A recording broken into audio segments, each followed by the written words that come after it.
پیش کر کے جو ہمیں جینا سکھایا ہے، تمہاری داستان نے تو ہمیں یکجاں بنایا ہے، لہو سے دیپ جو تم نے شجاعت کا جلایا ہے۔ السلام علیکم، آپ دیکھ رہے ہیں انسائیڈ پاکستان، میں ہوں محمد ظفیر۔ سانحہ اے پی ایس کو 7 برس مکمل ہو گئے ہیں، لیکن دہشت گردی پاکستان کا 9/11 آج بھی ہماری یادوں میں ہے، اور معصوم بچے جو دہشت گردی کا نشانہ بنے آج بھی قوم ان کو یاد کر رہی ہے۔ کیا سقوط ڈھاکہ کی بات کریں یا 16 دسمبر اے پی ایس کی بات کریں، یہ پاکستان کی تاریخ میں ایسے سانحات ہیں جو بھلا نہیں سکتے ہم۔ لیکن ماضی سے ہم نے کیا سیکھا؟ 7 برس ہوں یا 50 برس، قوم نے ان تمام ایشوز سے، اور خاص طور پہ ہماری جو حکومت ہے، ریاست ہے، اس نے ان واقعات سے کیا سبق حاصل کیا؟ شدت پسندی کے خاتمے کے لیے ہم نے کیا کام کیا؟ اور جو محرومیاں تھیں، زیادتیاں تھیں، اور جو پاکستان کو دولت کرنے میں جو عناصر شامل تھے، جو عوامل تھے، ان پہ کیا ہم نے قابو پا لیا؟ اور آنے والے دنوں میں خدا نخواستہ اس طرح کے کسی حادثے سے بچنے کے لیے کیا ہم تیار ہیں، قوم تیار ہے، اور لیڈرشپ ہماری کیا سوچ رہی ہے؟ آج کے دن کے حوالے سے اگر ہم بات کریں تو تمام ہی لوگ ان معصوم بچوں کو خراج عقیدت ضرور پیش کر رہے ہیں، لیکن اس دہشت گردی کے خاتمے کے لیے انڈیویجولی اور کلیکٹیولی ہم نے کیا ایفرٹس کیں؟ کیا ہم اپنے معاشرے سے اس شدت پسندی کا خاتمہ کر سکے؟ کیا ہم محرومیوں کے ازالے کے لیے اس کے حوالے سے کوئی نیشنل پالیسی بنا سکے؟ اور کیا ایسے اقدامات ہونے چاہیے تاکہ ہم اس طرح کے سانحات سے بچ سکیں؟ قوم بالکل جو معاشرے ہیں وہ فرد سے بنتے ہیں، اور جو فرد ہیں وہ انڈیویجولی ایک قوم بننے کے لیے تیار ہیں۔ اس وقت جس طرح اس سانحے نے خاص طور پہ پشاور آرمی پبلک اسکول کا جو واقعہ ہوا تھا، اس نے پوری قوم کو یکجا کیا۔ 71 میں قوم، ہمارا وطن جو ہے وہ دولخت ہوا، لیکن ان ایشوز سے جو سبق حاصل کرنا تھا، کیا وہ ہم حاصل کر سکے؟ یعنی اس پہ ہم بات کریں گے، اور آج ہمارے ساتھ ہماری خوش قسمتی ہے موجود ہے محترم جناب طارق شاداب صاحب، صحافی ہیں، تجزیہ کار ہیں، سوشل ایکٹیوسٹ ہیں، اور خاص طور پہ جب ریاستی امور کی بات کرتے ہیں اس پہ بڑی گہری نظر رکھتے ہیں، پڑھا لکھتے ہیں، اور ان کے جو تجزیے ہوتے ہیں اور خاص طور پہ جو پریڈکشنز ہوتی ہیں، پھر ہمارے پاکستان کے لیے جو ان کی خدمات ہیں ان کو کون بلا سکتا ہے؟ ہمارے اسٹوڈیو میں ہمارے ساتھ موجود ہیں جناب طارق شاداب صاحب، خوش آمدید کہتے ہیں آپ کو پروگرام میں۔ اور ہمیں ٹیلی فون لائن پہ تھوڑی دیر میں جوائن کریں گے جناب ڈاکٹر خواجہ القمہ صاحب، اور سینئر تجزیہ کار ہیں، سفارتکار ہیں، آپ کی بھی پاکستان کے لیے بڑی خدمات ہیں، اور ان کے ساتھ ساتھ ہمیں میجر ریٹائرڈ ہاشم صدیقی صاحب، سینئر تجزیہ کار ہیں، اور آپ نے بھی پاکستان کے لیے بڑی قربانیاں دی، اور پاکستان کے لیے آپ کی بڑی خدمات ہیں۔ میجر صاحب بھی ہمیں تھوڑی دیر میں جوائن کریں گے۔ گفتگو کا آغاز طارق شاداب صاحب آپ سے کرتے ہیں۔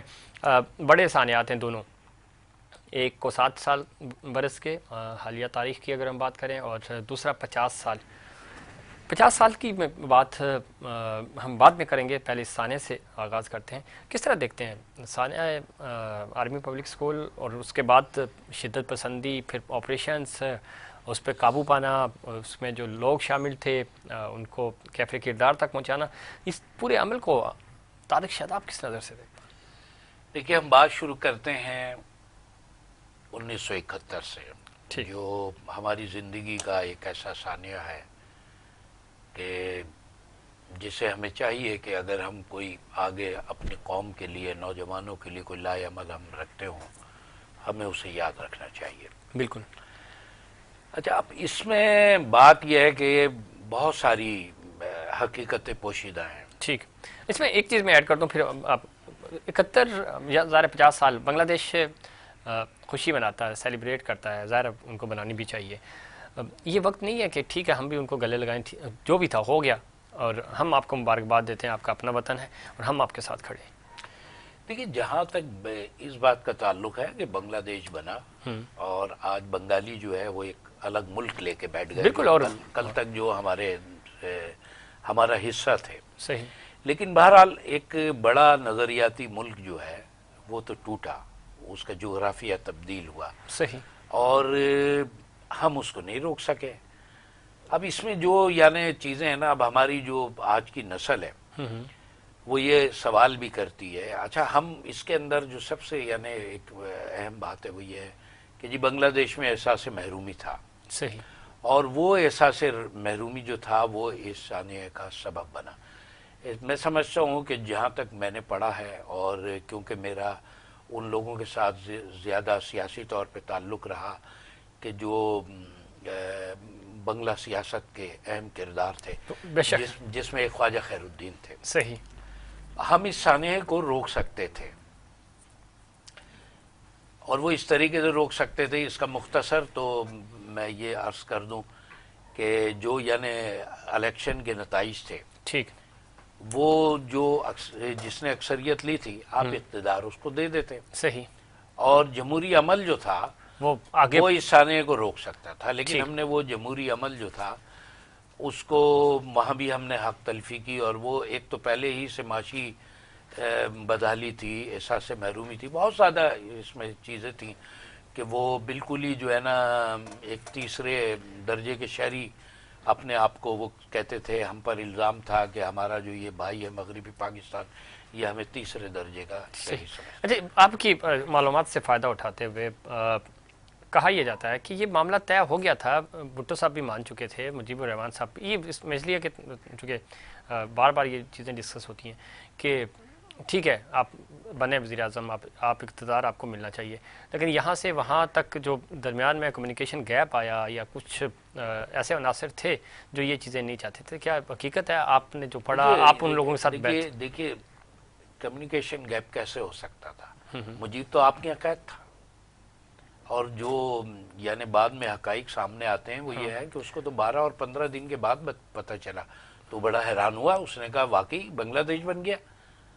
اچھا، پھر اس میں نا بڑی حساس چیزیں ہیں جو مجھے نہیں معلوم کہ کیوں چھپائی گئیں. دیکھیے جیسے حمود الرحمان کمیشن ہے، تو دیکھیں جب آپ چھپائیں گے تو پھر تو میں وہ عرض کر دوں نا ذرا. دیکھیں اب میں آپ کو بالکل ایک نئی بات بتانا چاہتا ہوں تاکہ شاید یہ اس سے پہلے آپ کے اس پہ ریکارڈ پہ نہیں آئی. ابھی خواجہ القمر صاحب جب آئیں گے تو میری بات کو شاید آگے بڑھا دیں. وہ یہ ہے کہ شہنشاہ ایران نے جب یہ تمام چیزوں کو دیکھا تو اس نے جو ہے نا ایک میسیج بھیجا. ٹھیک. اور وہ میسیج آیا بنگال کی قیادت کی طرف. صحیح. اور انہیں کہا گیا کہ بھئی آپ لوگ تیار ہیں، ہم دوبارہ یعنی یہ جو کچھ بھی ہو گیا ہے اس کو ہم ختم کرتے ہیں، اس میں ہم کچھ آپ کی مدد بھی کر دیتے ہیں. تو اس کا ایک طریقہ کار طے ہوا کہ بھئی پاکستانی سفارت خانہ جو ہے یا پاکستانی حکمران جو ہے نا وہ ایک خط لکھیں گے شہنشاہ ایران کو کہ آپ بیچ میں ثالثی کے اس میں آ جائیں. آ جاؤں گا، جو ایک طریقہ کار ہوتا ہے. وہ خط لکھا تو گیا لیکن وہ ایرانی سفیر تک نہیں پہنچا. ٹھیک ہے. ٹھیک ہے جی. بات یہ کہ اس میں خط کس نے لکھنا تھا؟ مجیب الرحمان نے تو خط نہیں لکھنا تھا. خط تو ان لوگوں نے لکھنا تھا کہ جو بھاگ دوڑ کر رہے تھے اپنے اقتدار کے لیے. صحیح. اور یہ ہماری بد نصیبی نہیں ہے کہ پھر وہی لوگ ٹھیک بعد میں ہمارے حکمران بنتے چلے آ رہے ہیں کہ جو میں سمجھتا ہوں کہ اصل ذمہ دار ہیں اس ملک کو توڑنے کے. صحیح. وہ لیکن دیکھیں یہ بھی تو ہے، یہ ذمہ داروں کی ذمہ داری تھی نا کہ یہ بھی تو بتاتے کہ اصل ذمہ دار تھے کون اور ان کو کیفے کردار تک پہنچاتے جنہوں نے ملک کو دو ٹکڑے کرنے میں جن کا کردار رہا. سر وہ بات یہ ہے کہ پھر تو وہ حصہ کہ دیکھیں جو بنگالی میں غم اور غصہ تھا نا جی، وہ غم اور غصہ، سیاسی غم اور غصہ جو تھا وہ تھی فاطمہ جناح کی جبری شکست. صحیح. ٹھیک ہے. سب سے بڑا آپ دیکھیں مجیب الرحمان کی آخری تقریر بھی جو یعنی اس نے آخری، اس کے بعد تو پھر وہ حصہ بن گیا نا، وہ قید ہو گیا، یہ ہو گیا، اس میں کہیں بھی اس نے آزاد بنگلہ دیش کی بات نہیں کی، بلکہ اس نے اپیل کی کہ بھئی ایسا نہ کریں، اپنے لوگ ہیں، مذاکرات کریں. صحیح. اور یہ جبر کا وہ آپ چھوڑ دیں، یہ گولی سے بات نہ کریں. ٹھیک ہے. آپ مذاکرات کی میز پر آ کے بات کریں. صحیح. تو سر نئی نسل کے لیے کیا پیغام؟ دیکھیں نئی نسل تو جو ہمارے جیسے نوجوان ہیں وہ بنگلہ دیش کے نوجوانوں کو تو جانتے ہی نہیں ہے، نہ بات ہو رہی ہے، نہ کمیونیکیشن، نہ اس ریلیشن پہ کوئی بات ہو رہی ہے. تو یہ پالیسی آخر اس پہ اب ایک چیز ہونی تھی، ہوگی جو ہم انٹرو میں بھی کہہ چکے، اس پہ پالیسی کیوں نہیں آ رہی ہماری طرف سے؟ دیکھیں پالیسی یہ ہے کہ لوگ ڈرتے ہیں. جو ہماری اشرافیہ ہے نا وہ ڈرتی ہے. اب میں اس میں ایک اور آپ کو میں مثال دیتا ہوں. بھائی کیا رکاوٹ ہے آپ کے وہ جو محصورین ہیں ان کو یہاں لانے میں, کیا رکاوٹ ہے؟ صحیح. وہ ایک پاکستان ہے, قربانی دینے والا پاکستان, جو جذبہ ان میں کوٹ کوٹ کر بھرا ہوا ہے. وہ آج تیسری نسل ہے نا, صحیح. وہ جب یہاں پر آئے گی تو وہ اس کو حقیقی پاکستان بنانے میں, تکمیل پاکستان کرنے میں معاون ثابت ہوگی. صحیح. تو یہ ایک بہت بڑی رکاوٹ ہے, وہ اس کو قبول نہیں کرتے. وہ آج بھی پاکستان کا جھنڈا لگائے ہاں ہوئے اپنے کیمپوں میں بیٹھے ہوئے ہیں. بیٹھے. اب میں جو ہے نا ذرا آپ کو ایک میں بات بتا دوں جی, تاریخ کا کتنا بڑا المیہ ہے.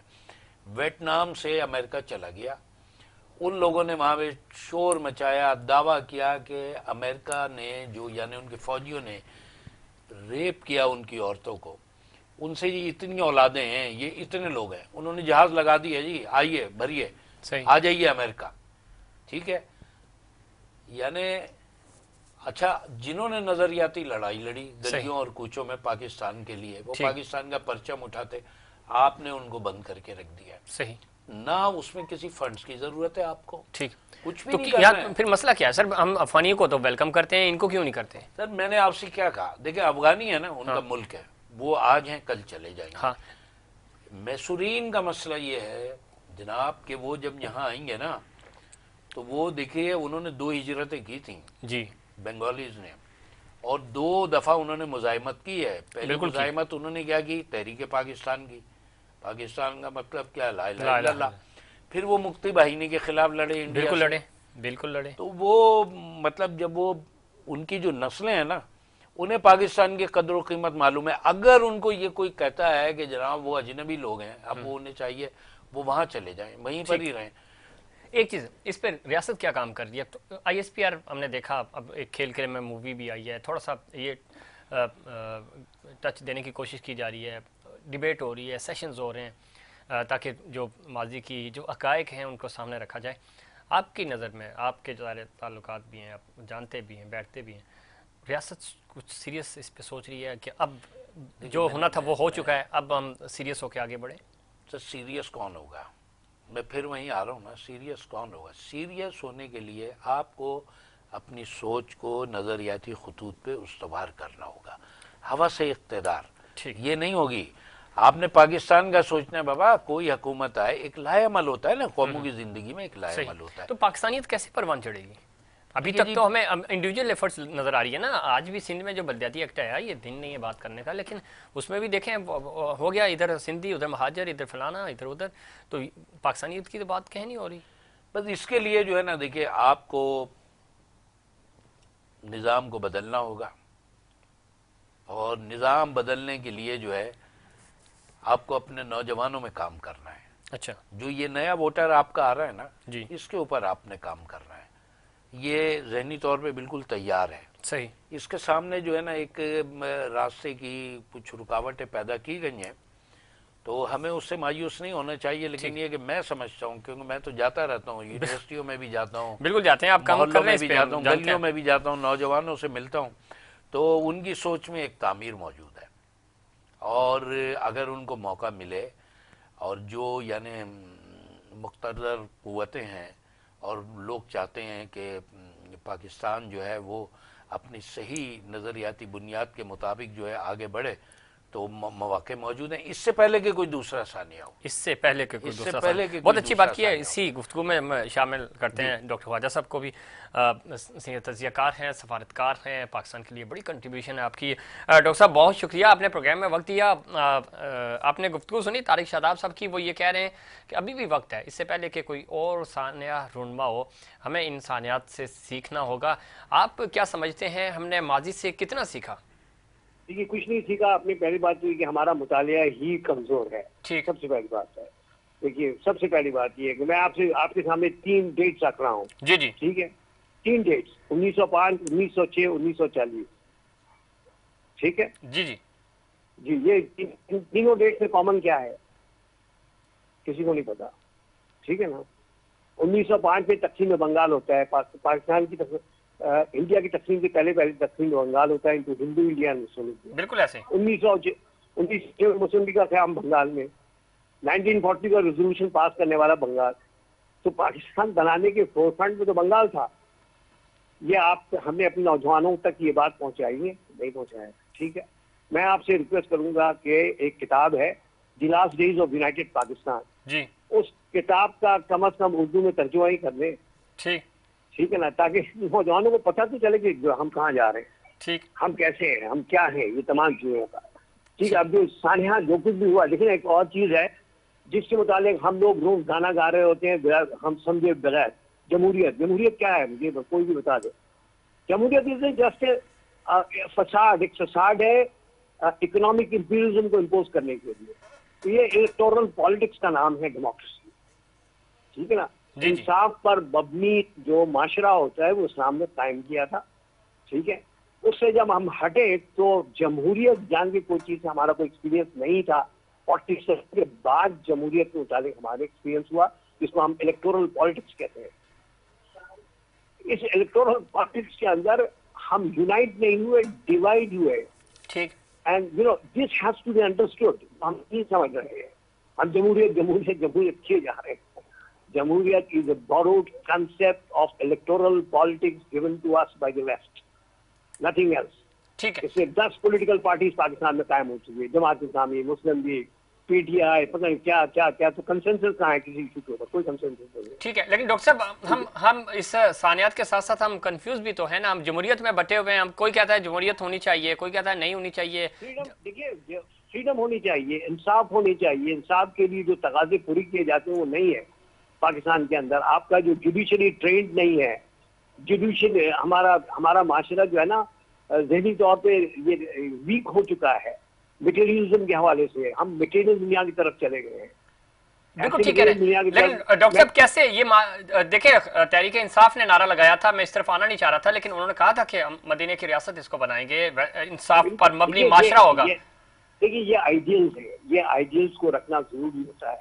میں اس سے انکار نہیں کر رہا ہوں. ٹھیک ہے, I am not a PTI man اور پی ایم ایل مین. بالکل ٹھیک ہے, میرا تعلق علم کی دنیا سے ہے. جی جی, آج کا طالب علم پاکستان کی ہسٹری سے ناواقف ہے. کسی بھی نوجوان سے پوچھئے کہ 1947 سے لے کر 1958 تک 60 وزیر اعظم آئے, ان کا نام نہیں بتا دے, نہیں بتا سکے گا آج کا نوجوان, نہیں بتا سکتا. ٹھیک ہے نا, تو سانحہ تو ہونا ہی تھا.